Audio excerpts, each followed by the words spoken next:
Number 1चं बस स्थानक आज बारामतीचं आपण सगळ्यांनी निर्माण केलं।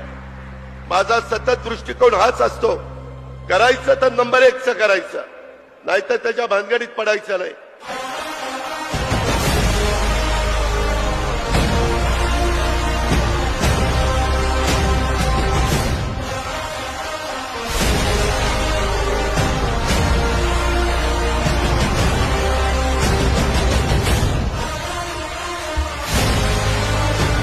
नंबर 1चं बस स्थानक आज बारामतीचं आपण सगळ्यांनी निर्माण केलं।